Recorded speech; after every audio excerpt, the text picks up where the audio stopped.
Hi, my name is Savannah Shaffer, and this is my story.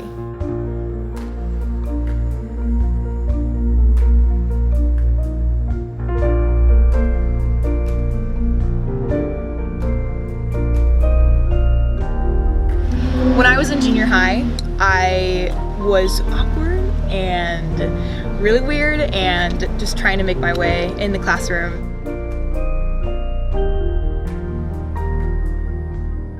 I got a lot of resistance from my classmates, and I felt like I was not being appreciated for who I was.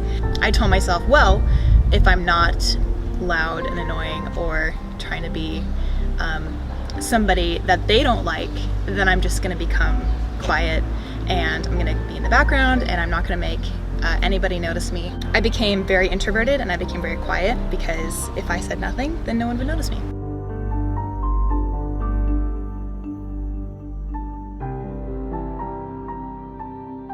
So that actually created a whole other slew of problems because in 7th grade, I was so terrified to walk into my church youth group that I would literally have to hang on the arm of my mom and not let go unless she found somebody who I knew that I could sit with the entire service, and I would hang on to them like glue.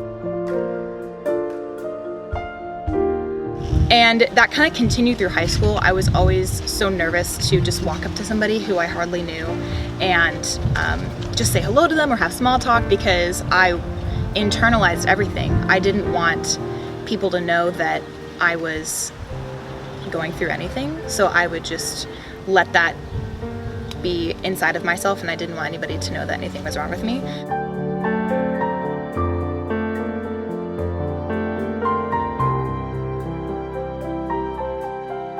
And so then that kind of continued through high school, so I felt like I was not really living the life that I was supposed to be living, and I think that's a lot of the reasons why I found acting to be so fulfilling, was that I could be somebody on stage that myself, Savannah, was not. I was allowed to be somebody different, and people would applaud that at the end of the show.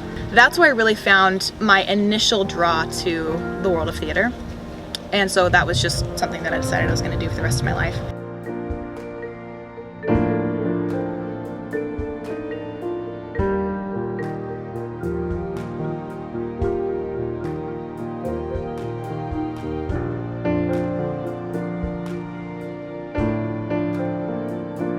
The end of high school came around and college was approaching, and I felt like that was a good opportunity for me to really become the person who I never was, who I really was supposed to be.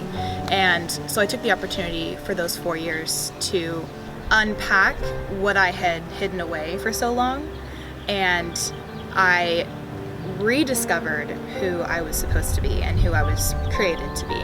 And that person, again, was someone who wasn't afraid to speak up when they believed something, who wasn't afraid to try to make the room bright and laughable and fun.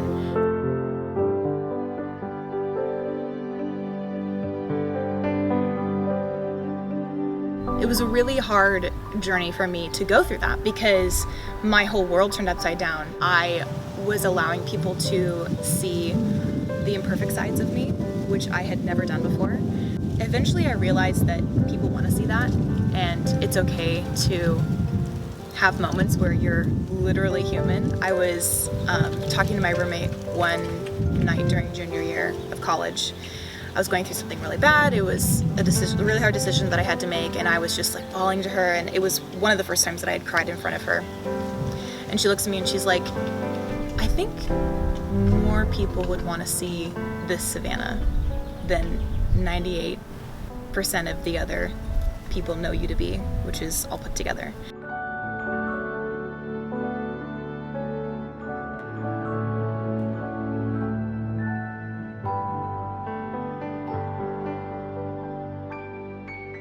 And that really hit home for me because I realized that people do care about what I'm going through. It made me feel okay with what I was struggling with internally.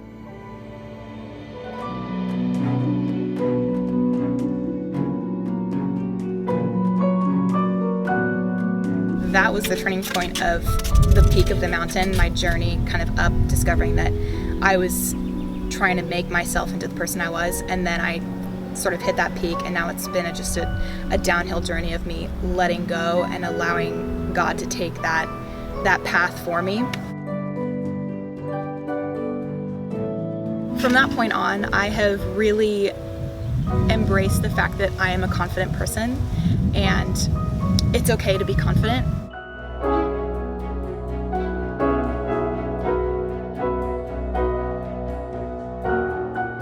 So what I hope to use with my confidence is to really enable people to be who they truly are and nothing more, because everyone is a unique person, even though they may not feel like it, or they may feel like they need to be better. But I really hope to enable people through my story and through my journey as finding who I really am, to be inspiring to others to really just stick to who they are.